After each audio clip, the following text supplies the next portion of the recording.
Okay, Dr. Constant has responded, confirmed that he can hear us. So hopefully he'll be able to speak without any connectivity issues. Well, good afternoon, everyone. My name is Maurice Carney. I am one of the co-founders of Friends of the Congo.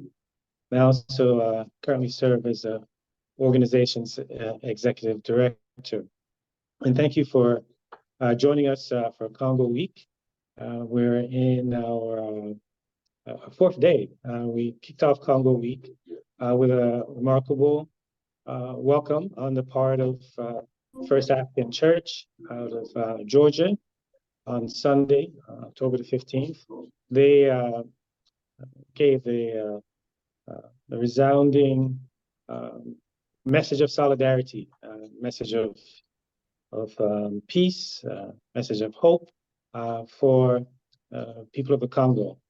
And on Monday, we had a special guest, Professor Stephen Weissman, who shared with us his memoir, Congo to Capitol Hill, and with took a look at U.S. foreign policy in the Democratic Republic of the Congo. This is I think it's his second book that he has written on this topic. And on Tuesday, yesterday, we introduced to the participants the graphic novel that's being worked on by Vivian Anangina Nshefu. We had some difficult challenges with getting her on from the Congo, but we were able to share with the participants the book that she's coming out with, which we'll have ready any time between now and Lumumba Day, which is January 17th in 2024. And encourage you to go to lumumbaday.org. That's lumumbaday.org. We want to sign up for Lumumba Day and sign up to receive a notice once the book is ready. And today's Wednesday is for Congo Week, is traditionally deals with the question of the extractive sector, mining, its impact on local population, the extent to which we as folks on the outside are connected to what's unfolding in the Congo, particularly in the mining sector. And over the years, it is this issue has taken more the center stage, let's say, especially as the world looks to move from the combustion engine to the electric vehicle. And Congo is endowed with strategic minerals that are vital to that sector. So today we're going to have two special guests.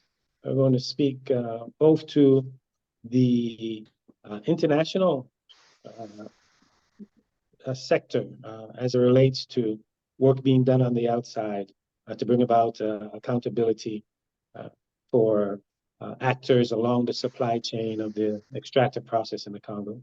And then we'll get a view from the ground as well, what's unfolding with children in the mines, with women who are involved in the artisanal mining sector. I think, Dr. Constant, can you hear us okay? Yes.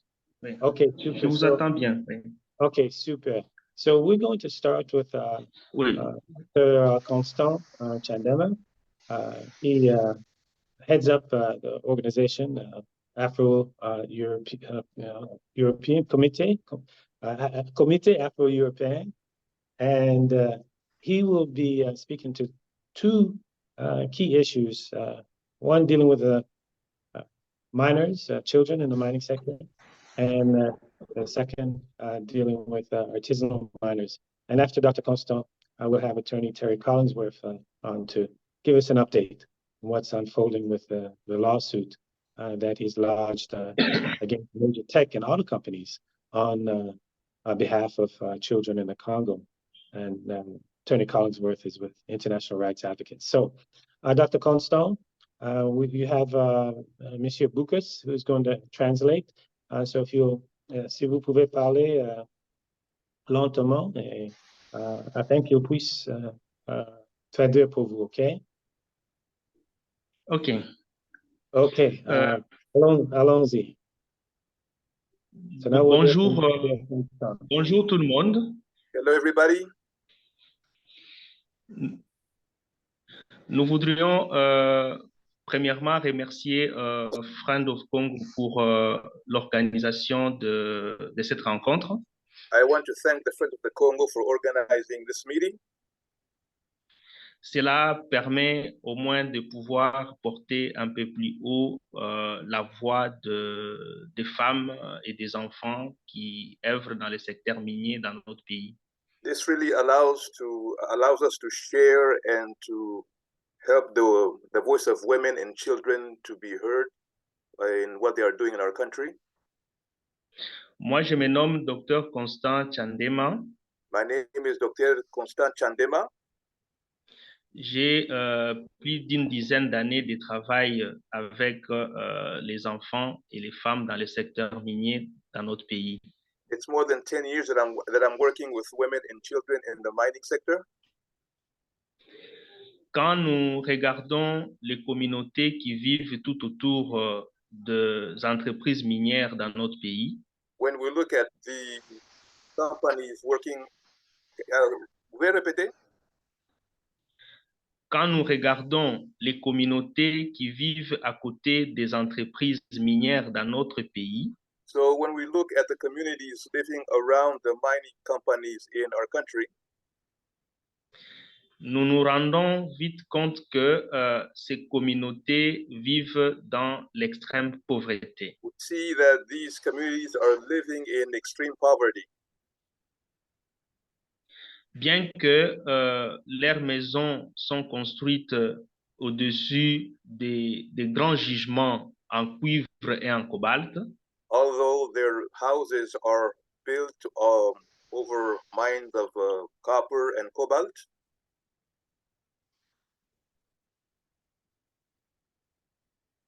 ces communautés vivent dans la misère. these communities are living in misery.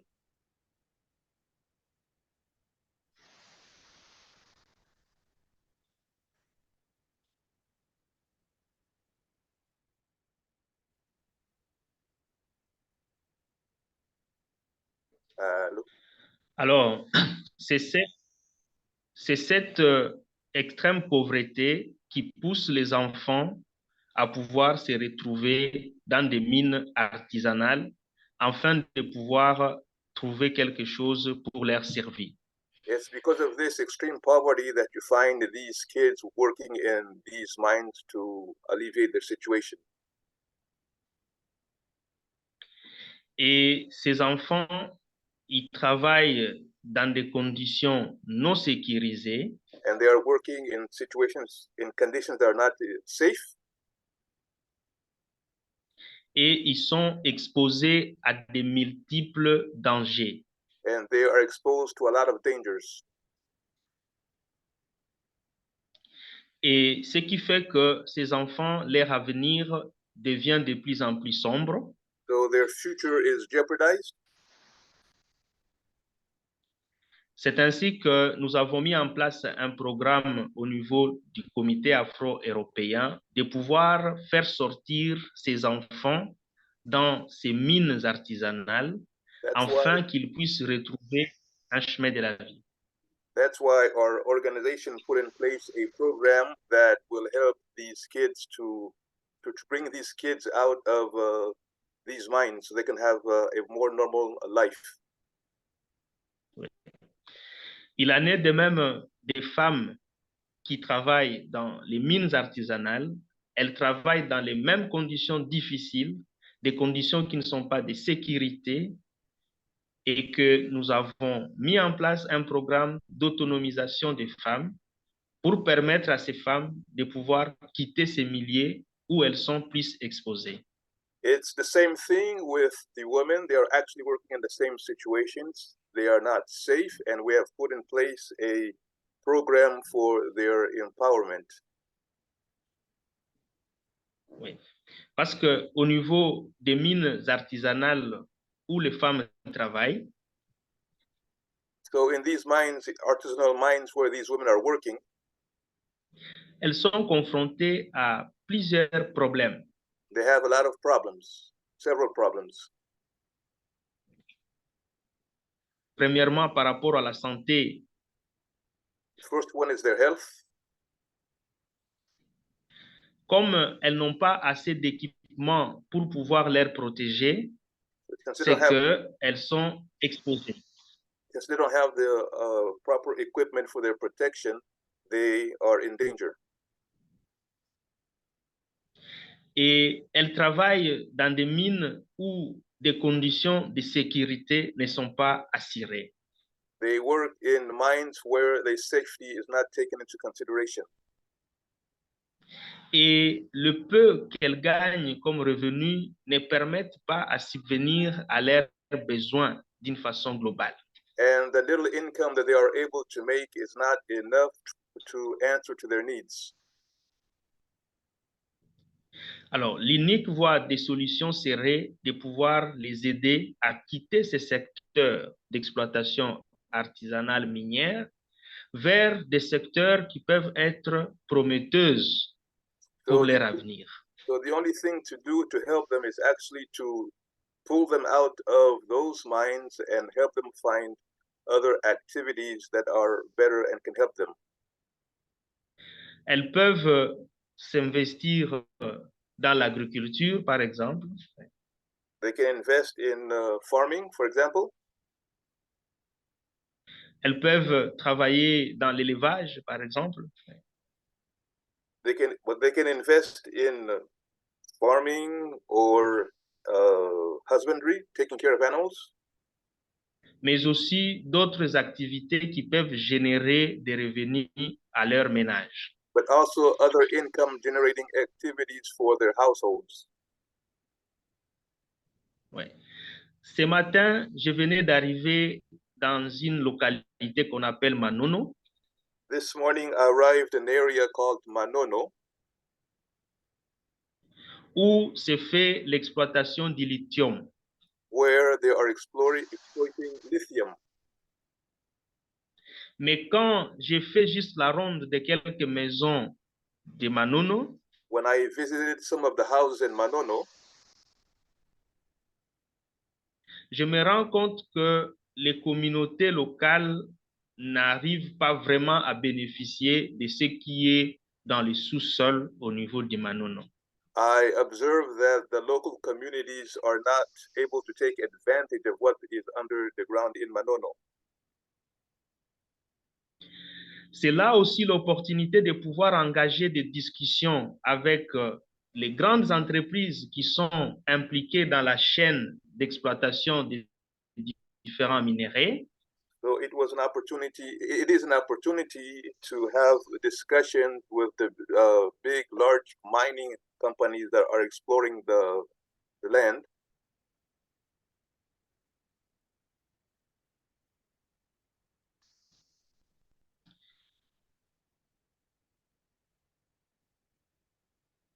Oui, enfin, qu'ils prennent effectivement en compte les réels besoins des communautés locales.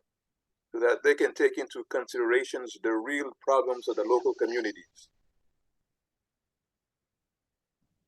Certes, il y a toujours eu des cahiers de charges que les communautés signent avec les entreprises minières, mais ces besoins ne rencontrent pas réellement la demande des communautés locales. The local communities usually enter into agreement with the mining companies, but very often the companies don't follow up on it. Il est ici important de pouvoir mobiliser les universités du Nord afin de pouvoir mener des études de base par rapport à la situation socio-économique des communautés et de pouvoir les utiliser comme outils de discussion et des échanges avec ces entreprises minières qui sont impliquées dans la chaîne de production. So it is very important to involve universities in the north so that they can do baseline studies. And with these baseline studies, it will be possible to have discussions with these companies. Oui. Parce que c'est au travers la réalisation des données évidentes que des actions concrètes peuvent être réalisées et que des évaluations peuvent être faites à longue durée. Because it's through these data that are proof that activities can be carried out. Can you répéter la dernière partie? Oui, je disais que c'est sur base des résultats des études de base So it's based on the baseline studies. We continue. Oui, que nous pouvons étudier l'impact des actions de certaines entreprises minières par rapport aux communautés qui sont impactées par leurs activités. That we can study what the companies are doing and the impact that they have in the local communities. Donc, c'est à ce niveau-là que le monde académique et universitaire jouerait aussi un rôle important dans la communication, un rôle important dans les plaidoyers, un rôle important dans les discussions. So it is at this point that the academic world or the North can play a role in communication, in advocacy. Et au niveau des organisations locales que nous sommes, and for the local communities that I represent, for example, nous sommes disponibles à pouvoir accompagner les communautés, à pouvoir les encadrer, à pouvoir les donner des outils nécessaires, pouvant leur permettre à pouvoir porter un peu plus haut la voix de leurs communautés respectives. So we as local organizations, we are ready to walk along communities so that we can help them so that we can help them to make their voices heard even further from their communities. Voilà un peu en bref la situation dans laquelle nos associations travaillent au niveau de la RDC et les problèmes auxquels les femmes et les enfants sont confrontés, mais aussi les quelques pistes de solutions qui peuvent être envisageables pour pouvoir aider cette catégorie de personnes. So those are the situations that we are working in, how we can help them, and what we can do in what they are doing. OK, je vous remercie. Thank you very much. Okay, thank you. Thank you very much, Dr. Constant, for that overview of the situation among the children and near the mines in the mining sector and the women, artisanal miners. From Dr. Constant's information I just shared, we would like to move it outside the Congo to Attorney Terry Collingsworth for him to share with us the latest update with the lawsuit that he has against these major tech companies. And Attorney Collingsworth, if you can treat it as if everybody's coming on for the first time and hearing about the suit, and just give the background as how you started the suit, the visits that you made to the Congo, the communities that you connected with, and how this the whole process actually developed and to where it is today.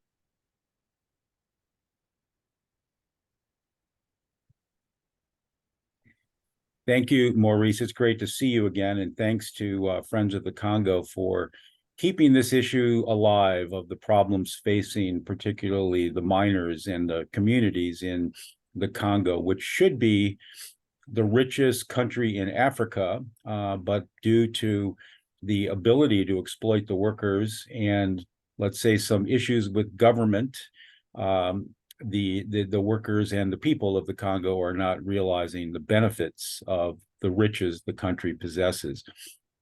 I hope I can share a very brief PowerPoint because I think the photos are effective, particularly for people who are not familiar with how horrible the conditions are in these artisanal mines. I'm going to try. I'm very low tech. Okay, I need the host to enable screen sharing. Is that possible? Hello?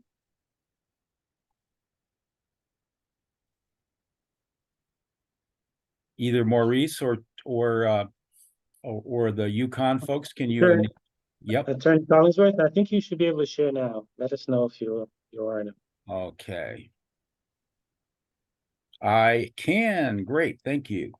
Super.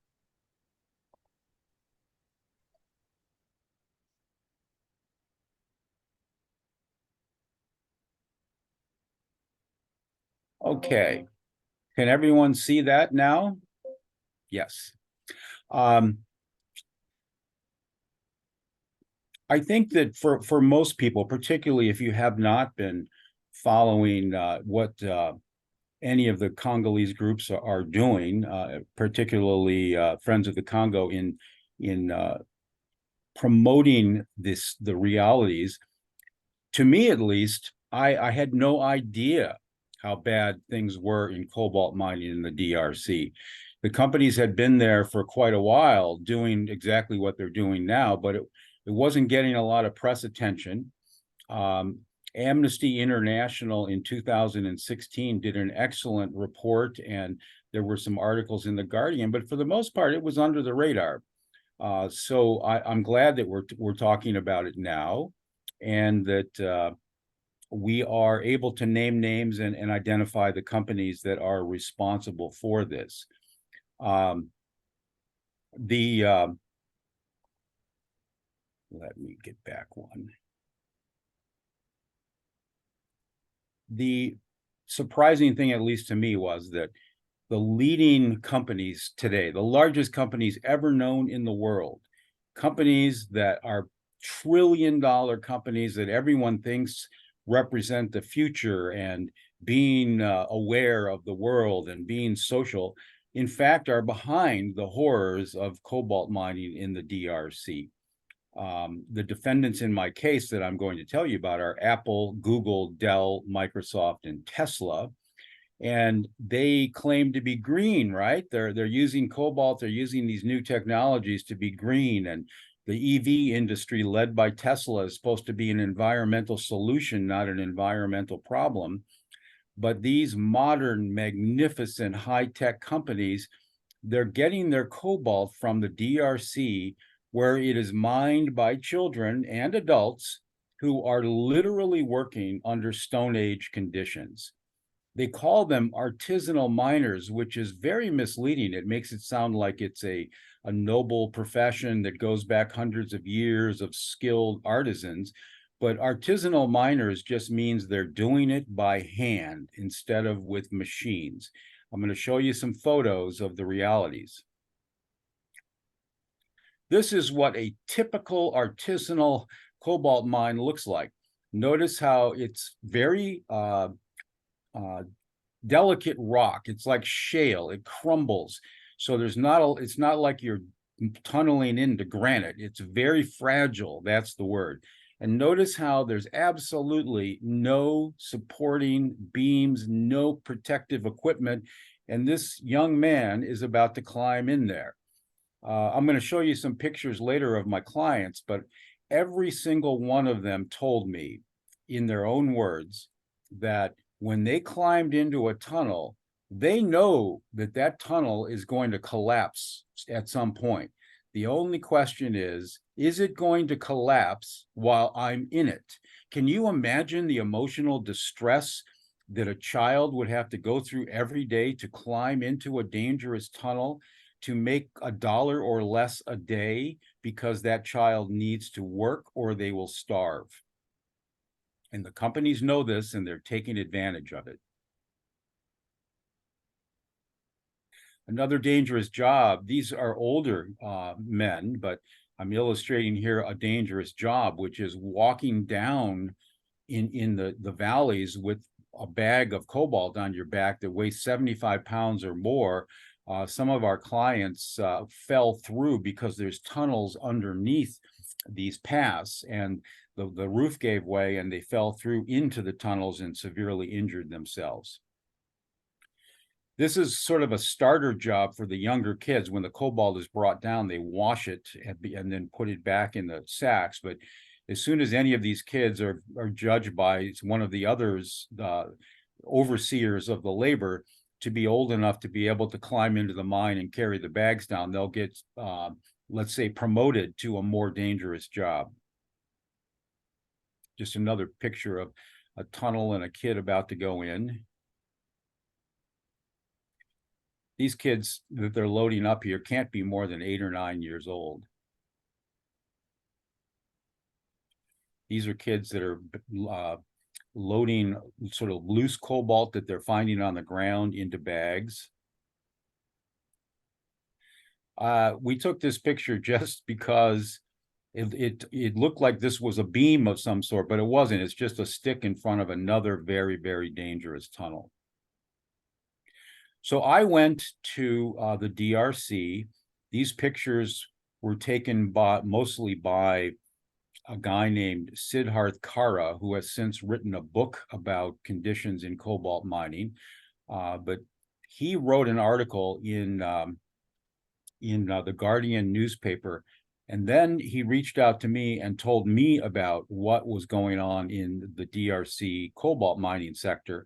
And then we went back together in September of 2019, and I stayed for about 2 weeks, mainly interviewing families that had a child killed or maimed in cobalt mining.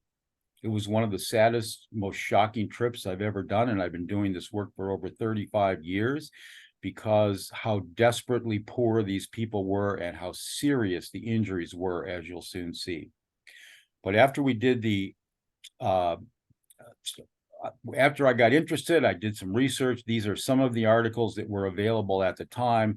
There were very few, as I mentioned before, that really were exposing this in the major media. The Washington Post had an article, The Guardian, the Mail on Sunday, but it was not very well known. This 2016 Amnesty International report was an absolutely terrific job done with the help of AfroWatch, Amnesty International and AfroWatch, which is based in the DRC. They not only documented the extent of the dangerous conditions facing child miners and other adult miners in the cobalt sector, but they contacted the companies themselves and asked them, what were they doing to ensure that their supply chain did not have child labor, that there weren't miners being injured, artisanal miners being injured. And the companies were very flippant about it. They basically said, we'll get back to you. We're trying our best. We'll let you know. But they didn't take it seriously at all. That's one of the reasons why I thought a lawsuit would be necessary to get their attention. We used this amnesty report extensively in the lawsuit.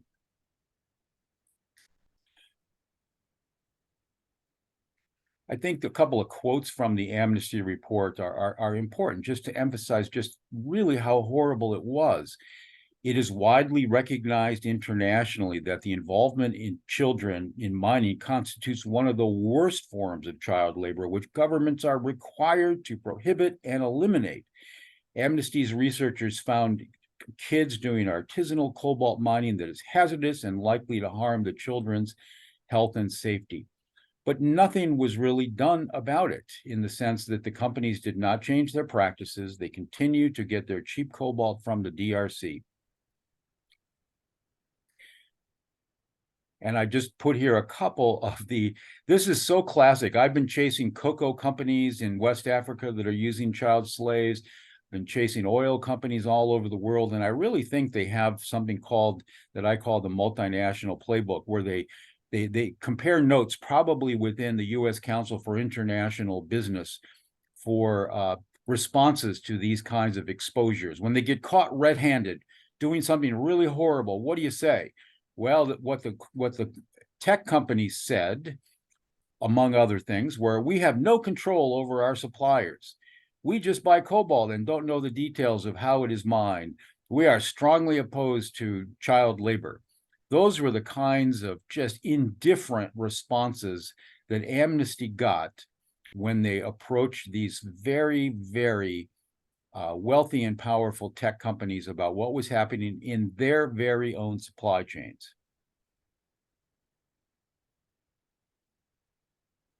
And I just always want to refer to, when we're talking about these issues, just the chasm in values that long ago, Upton Sinclair wrote The Jungle and exposed the horrible conditions in meatpacking in the United States. Adam Hochschild's King Leopold's Ghost exposed the horrors of the original colonialism of the Belgians in the Congo at the time, in the late 1800s and early 1900s, going well before that, of course. And these modern corporations like Apple and Tesla, what they've done is just move these horrors out of sight. They're hoping that you won't see them. And then the next step they take is they claim to have strong policies against child labor, zero tolerance, if you go on their websites. So our goal really is now, how can we make them comply with their own commitments? I'm not going to Apple and Tesla and saying, you really shouldn't have child labor, it's wrong. We're saying you must enforce your own policies and prevent the horrors of the child mining that you are clearly aware of, and your paper policy is doing nothing to stop it. So in terms of what are the options? So I went there and I saw this horrible thing. I'm a lawyer. I work on human rights issues. So what are the big picture options? What are the paths to progress? So the first one is legal claims against the companies, and we're going to talk more about that. That's one of the options that we pursued here. There are divestment bills. There are a few of them pending around the country. There's one in New York State where they are directing their treasury of the state of New York to divest from any company that is using cobalt that they cannot show was not mined by child labor. You can file a petition under Section 307 of the Tariff Act to ban any product that is made with forced labor. We are still considering that option. You can participate in shareholder resolutions. We did that with Tesla. The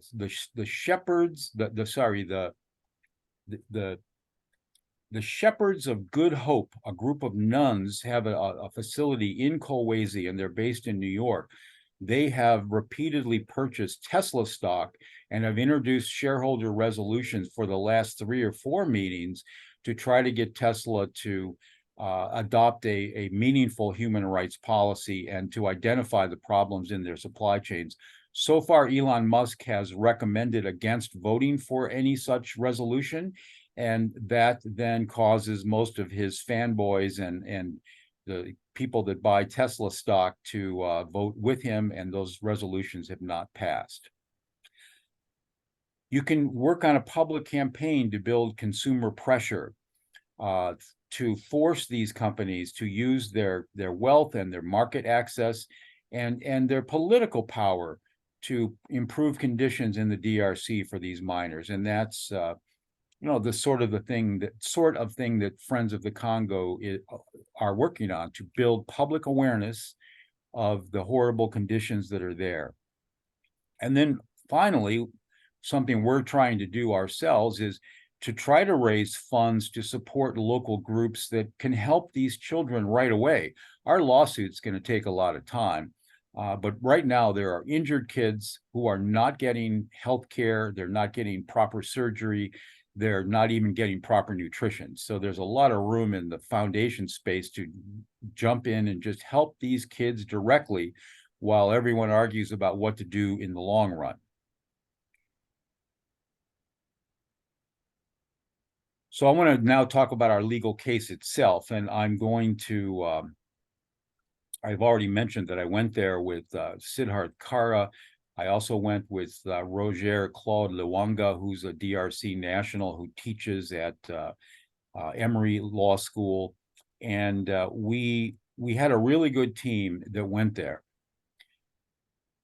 What we did in advance is we worked with a local NGO, and I was very specific in what we needed. I wanted to find children who, or families who's had a child that was either killed or maimed recently in a cobalt mine, and they had to be able to identify precisely what the name of the mine was or where was the mine so we could do our supply chain tracing. We already knew from our research in the United States using disclosure laws, mainly in California, we knew that these tech companies and Tesla were both purchasing or had arrangements to get cobalt from Glencore, the giant Swiss mining company that has a lot of cobalt mines in the DRC, and Huayu, which is a giant Chinese company. So we knew we were looking for Huayu and Glencore mines, and our local team found the names, specific names of their mining operations in around Kolwezi. So when we interviewed the workers, we wanted to know that they had worked in one of those mines so that we could trace it back to these companies. So when I got there, they had done their job probably too well, because there were about 50 families that brought either their children who were severely injured from mining accidents, or they came to tell me the story of how their child died in a mining accident. I'm going to show you a few photos of the actual clients we ultimately selected because they were able to identify the mines they were working in. This boy had his right leg, the one not in the cast. You can see scars on it. It was crushed, and they put a very primitive pin in the, or not a pin, a rod in that leg. And the other leg was so severely damaged, it hadn't healed enough to do any reconstructive work on. And he obviously was severely injured. It happened in a tunnel collapse. This is a typical injury that we saw, that the child's leg would just be smashed, and then they would not get good restorative care. So often they walked with a very bad limp and a cane or some kind of stick to compensate for the severe injury. This boy had his pelvis crushed, and he went to a local hospital, and they gave him these braces that were doing really nothing to improve the situation, but that's what they had at the primitive hospital that he went to in Kolwezi. This boy woke up and his leg had already been amputated. He was in a tunnel collapse. He worked in a gang of 5. They were inside a tunnel, and it collapsed on all of them. He's the only one that survived. And his mother, who's sitting there next to him, you can see the hem of her yellow dress. She explained to me that he was the local football star, that's all that he did. Whenever he had a free moment, he was playing football. He hoped to grow up and be a player on the national team. And a very bad accident this was a Glencore mine, has left him with only one leg, and all of his dreams were crushed.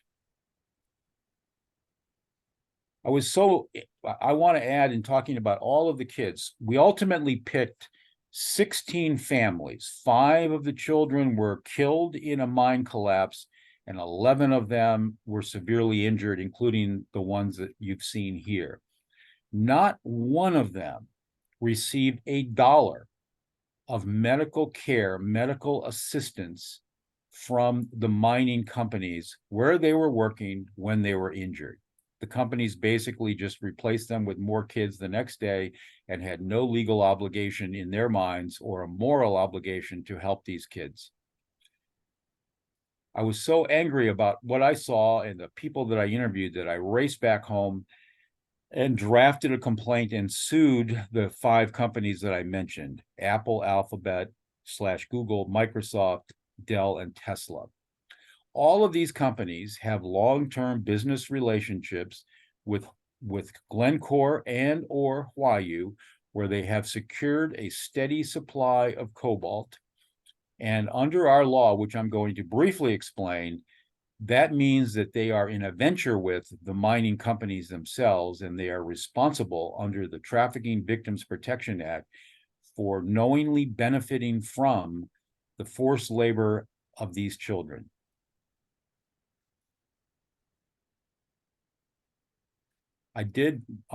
So we filed the case, and we were assigned to a federal district judge in Washington, D.C., named Carl Nichols. And he was appointed by Trump. He spent 19 years as a corporate partner at a business litigation firm, Wilmer Hale. And we later discovered that he had major investments, hundreds of thousands of dollars of bonds in Apple and Microsoft, and he invested in a tech-specific stock fund that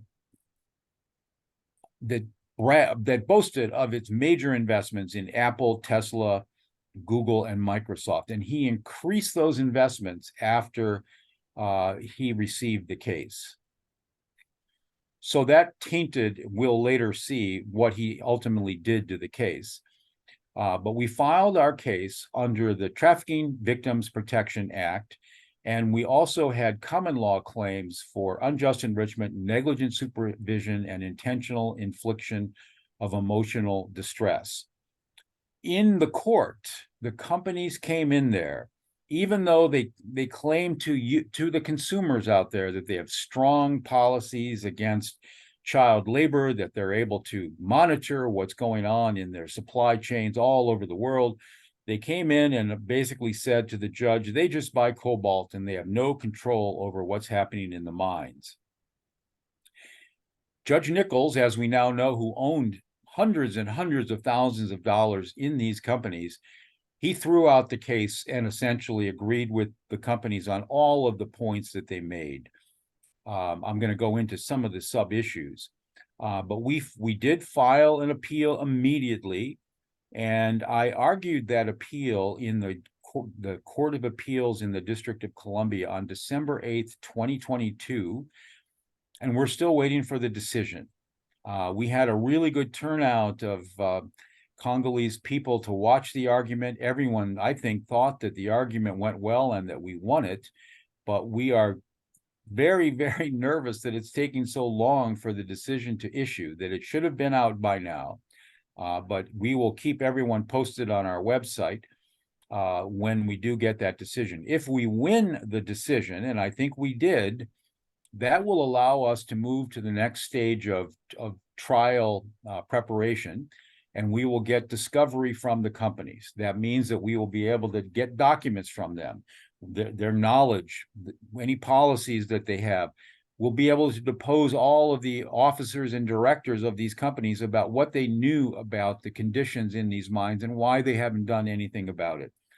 I will get to take Elon Musk's deposition, and under oath, he's going to have to tell us all why he hasn't used his trillion-dollar company and his drones and his satellite technology to prevent children from going into his cobalt mines. I'm just going to briefly run through the issues, though. I don't want to get into the legalese too much, but the beauty of this Trafficking Victims Protection Act is that it was designed mainly to get at sex trafficking. Even Republicans voted for this bill, and they understood that a sex trafficker is not going to have a written contract. They're not going to leave a trail of their business dealings. They're probably going to have a verbal agreement and a cash exchange, so you can't make the elements of proof too tough. Otherwise, you would never convict a sex trafficker. They didn't restrict the law to sex trafficking, however. It applies to any form of forced labor or trafficking. And the elements are pretty simple. You have to show there was a venture between, let's say, Tesla and the mining company. Judge Nichols, who owned all the stock and investments in the companies, he applied a standard that would have required a commercial agreement. And again, the legislative history was clear that's not the case. We feel confident we will overrule him on that point. But he said we didn't have a venture because we couldn't show that all of the companies had a written contract for the cobalt supplied to them by Huayu and Glencore. That's just wrong. We're going to win on that point. He also said that we lacked standing to sue because he believed that the defendants had nothing to do with what went on in the DRC, that they just bought cobalt, and therefore they had no connection to the injuries, even though I pointed out to him repeatedly in the oral argument and in our brief that they all claim that they have policies that prohibit child labor in all aspects of their supply chain, and that they had the power to monitor whether that was occurring and the ability to stop it. He also said that the trafficking statute does not apply extraterritorially to events in the DRC when it explicitly says that. That's probably the most idiotic of the rulings that he made, is to say that a statute that explicitly is extraterritorial did not apply to these events because they occurred in the DRC. And then he said that forced labor only means that you were initially forced to work, and it doesn't matter if after you started work, you were threatened if you did not come back, which is what happened to all of these kids. So that is a unique ruling by the court, and we demonstrated to the Court of Appeals that that was wrong as a matter of law. In fact, most forms of forced labor involve enticing someone to begin work and then changing the terms so that they are unable to leave their jobs. So we're going to win the appeal, I believe. I just am nervous that it's taking so long, and we'll be back in court. I just wanted to briefly touch on what are our goals of the case. Goal number one is to get compensation for the children and their families that were severely injured in these mining accidents by companies that are trillion-dollar companies and can afford to provide some compensation and medical care to do this, to help these families. Second, we hope that we can require these companies to use some of their trillions of dollars to clean up the mess, to make this a good job for adult miners for fair pay, and to ensure that they earn enough as adult workers in this lucrative industry to be able to put their own children in school. Right now, we have a perfect example of modern colonialism where they're basically pillaging the wealth of the DRC and they're not putting anything back into it. Cobalt is an essential element for every one of these companies. They say they're going to develop a cobalt-free battery, but they haven't done it yet, and it'll be a while before they do. So we have some leverage, both in terms of the political space, in the social media space, and in the legal space, to make these companies do the right thing and actually take care of their workers rather than treat them as if they are expendable pawns in their colonial empires.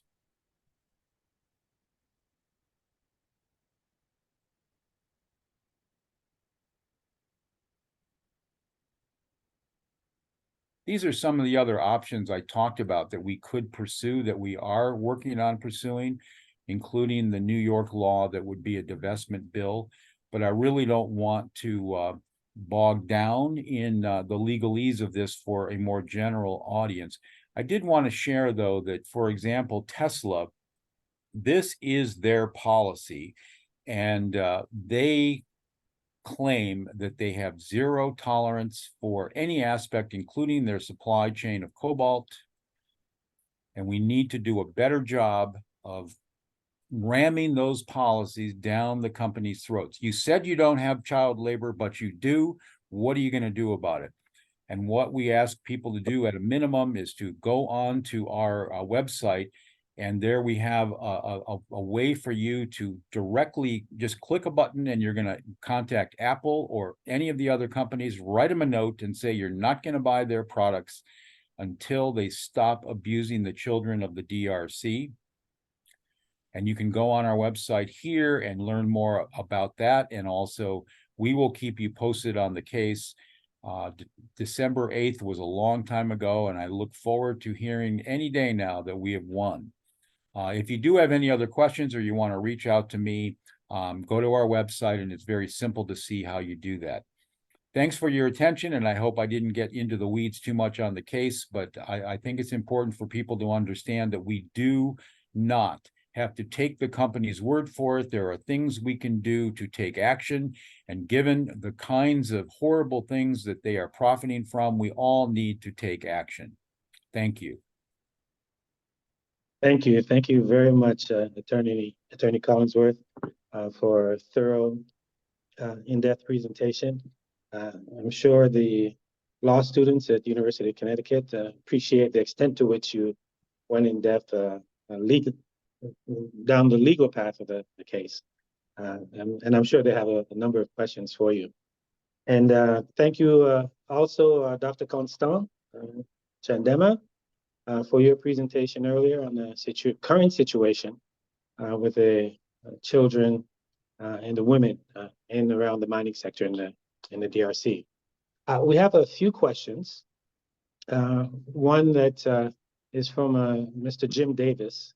And I suppose this is for you, Attorney Collingsworth. He said, what non-corporate media in the U.S. may be the most promising for exposing to the larger public the situation in big tech companies benefiting from it, so as to generate momentum for embarrassing these big tech companies and those who use the devices and vehicles and services? Well, I think that it is such a compelling story. It's surprising that there is not more media attention. But I will say, and I think a lot of this is on our website, when we filed this case, it was rather considered groundbreaking that we were using a relatively new law, and we were suing the likes of Tesla and Apple.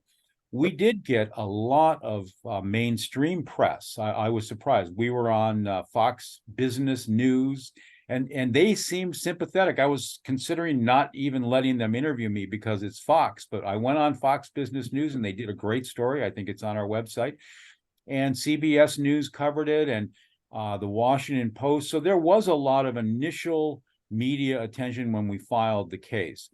All of those people have basically said to me, let me know when you win, because they're not going to cover the nitty-gritty grind of the case going forward. They want to know that I won that appeal. And if I win that appeal, then there will be a lot of press covering what happens next. And I will have to go back to the DRC to meet with my clients and get ready for the next phase of the litigation. So we'll take some reporters with us. So that also is a very important reason why I hope we win that next round, because I think it will explode the media a little bit in terms of the issues. But the media today, just generally speaking, is kind of lazy. You know, they want the news with a bow on it. They want us to be able to say we won or we lost, and here's a victim of what happened.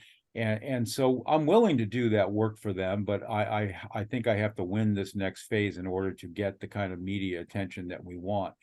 I am myself personally, as a human being, I don't think the story is the case. I think the story is this is still going on, and there are kids getting maimed and killed today as we speak.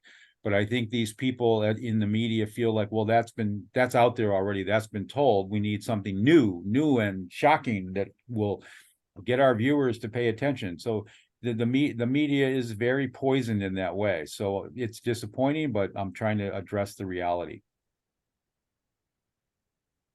Okay, thank you. Thank you for that response, Attorney Collingsworth. One of the students from University of Connecticut, they're wondering. Oh, actually, you can go. Tony Ann, would you like to go ahead and ask? You can go ahead. I think you have the mic. Hi, Maurice. Can you hear me? Yes, Yes. we all can hear you. Actually, Brand, but I was wondering if we could just come off mute so we could ask our questions. Josh, you have first question, so if you want to read yours. Sure. Yeah, sure. So can you hear me? Yes. I was wondering if the Inflation Reduction Act has any provisions that make sure that the grant recipients of that money do not have supply chains that rely on child labor and human trafficking. Unfortunately, no. And we have been, not just we, I mean, the community of people working on this issue, we have been ranting and raving about this, like the Biden administration in particular views EVs as the savior of all things environmental without acknowledging the horrors of what's going on there. The New York Times did a series of articles on Cobalt and DRC where they only talked about the China-US rivalry. And I personally wrote to those authors and said, well, you got to mention the fact that it's a dirty industry, and it begs the question of whether EVs are our future if it's an environmental catastrophe, the way that it's mined and what it's doing to human beings. I didn't mention that. I think maybe Dr. Constant did a little bit, but the mining of cobalt is environmentally horrible, and the other minerals as well. It essentially is strip mining. These cobalt mining areas look like the moon. There's no trees left. It's just holes in the ground. And then there's runoff from the mining operations, including mercury, and then cobalt itself is very bad if you inhale it. So there's all kinds of environmental catastrophes going on to make this so-called green revolution happen. And it's hard not to think that the West, the so-called developing West, doesn't care about that as long as they can pat themselves on the back and drive their self-righteous EV and say, look at me, I'm really an environmental guy, when in fact you are contributing to the deaths and serious injuries of children, and you are polluting the entire countryside of the DRC. Thank you, Attorney Collingsworth. Maybe Dr. Constant, you can add a little bit to that around the landscape, the after effects of mining, or the impact of mining on the environment and the local community.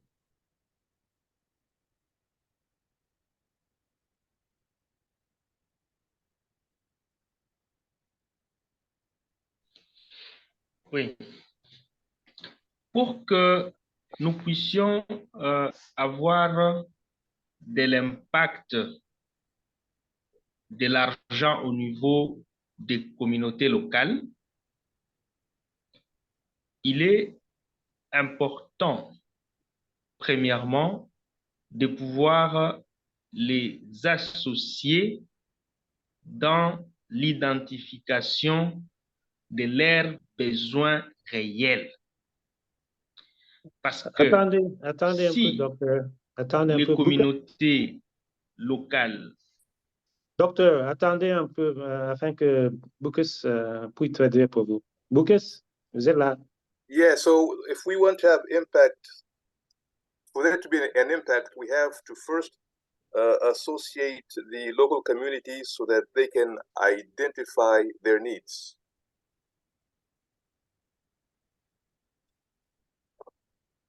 Oui, docteur?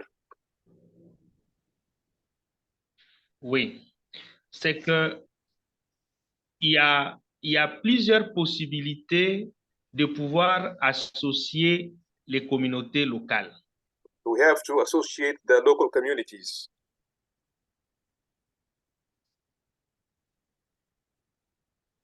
Oui, la première manière de pouvoir les associer, que nous d'ailleurs nous utilisons généralement, the first thing we can do, and that is what we do, c'est réaliser des dialogues communautaires. is to have community dialogues. Oui. Au courant de ces dialogues communautaires, on va donner la parole à la communauté pour qu'elle-même puisse s'exprimer. So during these dialogues, we allow the community, give them space so they can tell us what they need, so they can communicate what they want.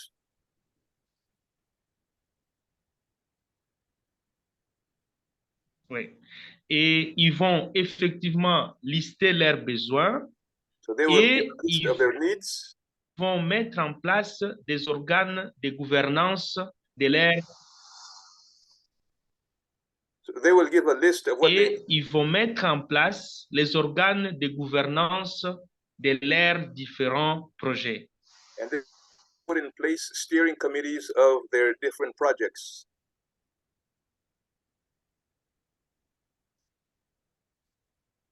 Oui, docteur.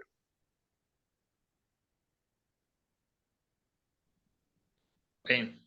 Et ces dialogues, ces dialogues peut être conduit par les universitaires, ces dialogues peuvent être conduits par les organisations non gouvernementales comme les ASBL. So these dialogues can be led either by universities or by non-governmental organizations or charities.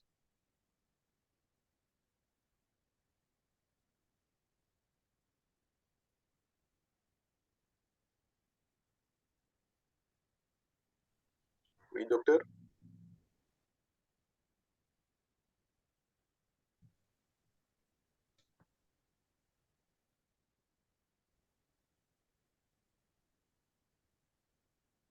Oui.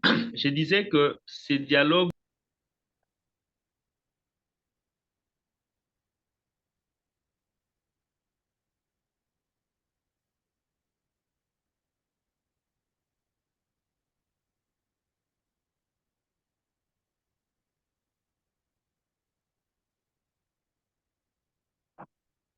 And we lose Doctor. It looks like we may have lost him.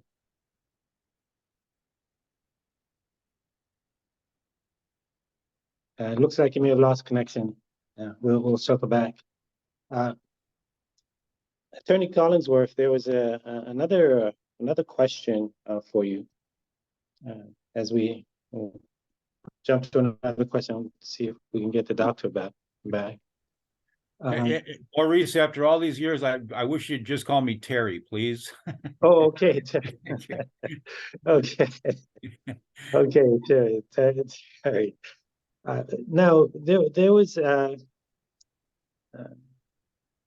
okay, it says Julia asked a question, really interesting. She said, "Thank you very much to all your extensive explanations. Could you enlighten us as to how and why legal action is not a dead end and or vain solution to such inextricable problems?" She says there's a lot of despair amongst people when it comes to fighting crimes perpetrated by mega capitalist companies. Well, we've had, I don't disagree that it can feel very disheartening to look at the global economy that is run by corporate marauders and say, how in the world can we stop this? It's too late. They've got everything. They own everything. They control everything. That is a feeling justified in despair.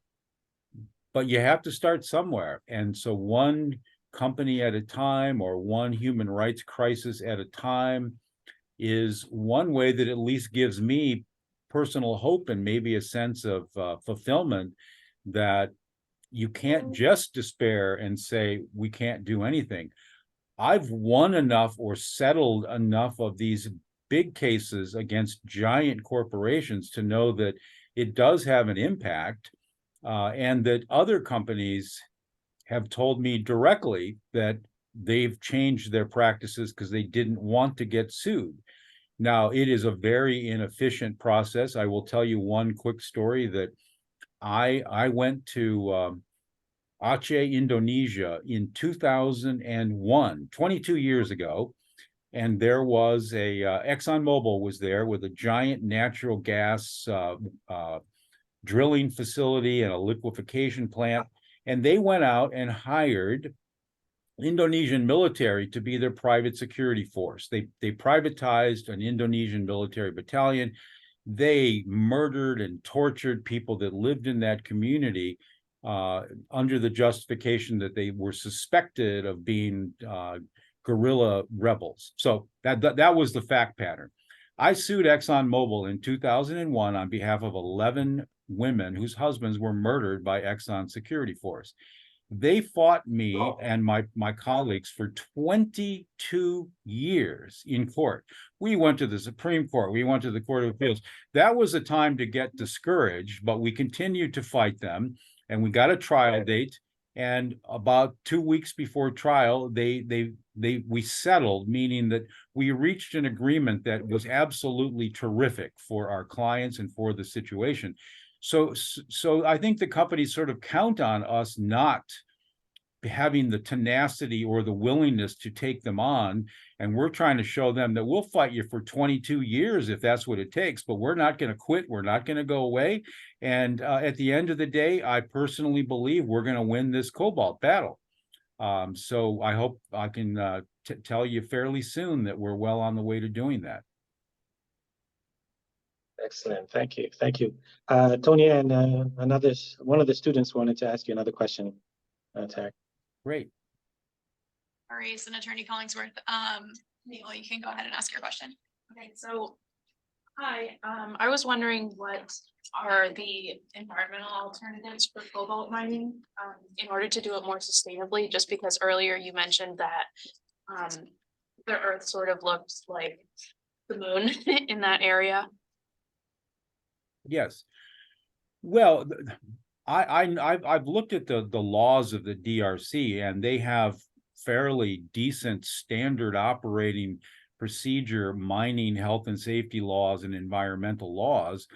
The issue is just that they're not complying in any way. I think a lot of that is corruption. A lot of that is complete lack of enforcement or taking on these companies. But in other countries of the world, mining is always going to be dirty. You're always going to be removing something from the earth, and that's a very invasive thing.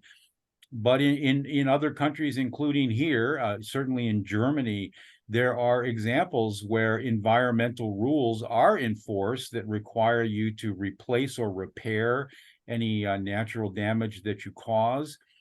So we haven't even, I mean, there's just absolutely no enforcement going on in Kolwezi, certainly in the cobalt mining areas. So it's not that we need better laws. We need enforcement of even existing laws to have a chance to recover. But it is so bad now that, as I mentioned earlier, that you would need a major infusion of rehabilitation money for the environment as well, to replant trees and to clean the water. It's possible. It's been done. I grew up in Cleveland, Ohio, where the river caught on fire.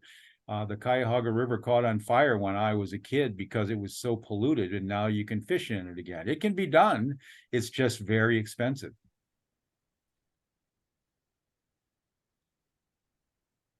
Thank you. Thank you. Thank you, Terry. Any other questions, Tony, and from the students? Yes, we do have a couple more. You can go ahead and ask your question. I have a question about legislation. So, for example, Germany has recently enacted a certain supply chain due diligence law. I think the European Union has started the legislative process on doing a rather similar as well. My question would be, do you think these laws are very promising in this area? And has the United States started doing something similar, or what is the situation here? Great question. Thank you. Yes, France, Germany, and the Netherlands now have very effective, potentially effective due diligence laws. We are about to use the French law in a case involving the cocoa companies that are using child slaves to harvest cocoa in Ghana and Cote d'Ivoire. That'll be my first foray into the French due diligence law. I'm looking at the German one as well, but they seem to be well done, and they will require compliance. And I think that if a big enough economy like Germany's requires compliance, then the company's probably just going to have to comply worldwide. That's our hope. So that's a great first step, and it's a great example to the world of taking this seriously. The European Union's law, I was asked to comment on it by some Green Party members of the European Union, and it's a mess. It's a mess. I mean, you can't tell who's going to enforce it. There's no deadlines. It's just a typical European Union mess. It's not going to probably do anything. And then in the United States, as you probably are aware, our Congress is so paralyzed right now that they couldn't pass a bill to give themselves a raise.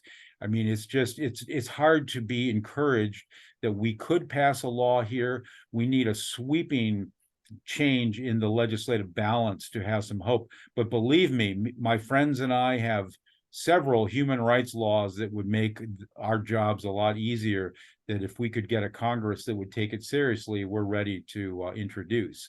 But we shouldn't have to fight a judge like Carl Nichols over his interpretation of a fairly broad law. We should have better laws that are clearer and more precise on these issues. But in the United States, it's probably a ways off before we have a functioning Congress. Thank you for that response, Terry. I think Christelle, you had a question. You're unmuted. You can go ahead Yes, and hi, ask. thank you. My apologies if I missed if you've covered this, because I just joined. I literally just saw this event posted in a group. But I heard you mention Kolwezi. I'm actually from Kolwezi, but live in the US, and I know some of the the destruction that is happening on very at a local level. Is there a way, because the government is not reinforcing these laws that are in place, what can civil society, what can we do as individuals to help? Well, just like anywhere, I mean, again, I was just mentioning how difficult it is to affect change politically here in the United States. I don't know, and other people here know well better than I do what the political landscape is like in the DRC.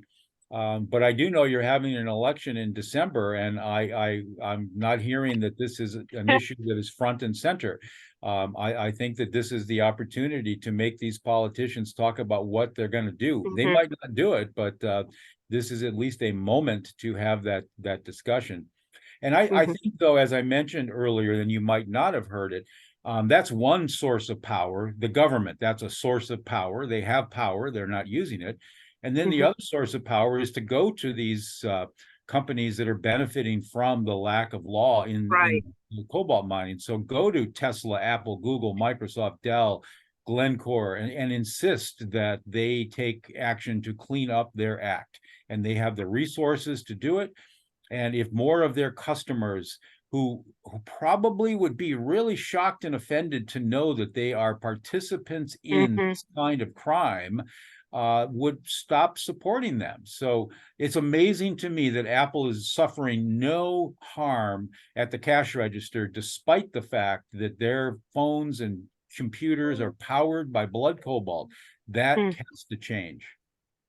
Thank you. Thank you, Terry. Dr. Constant, vous pouvez nous entendre?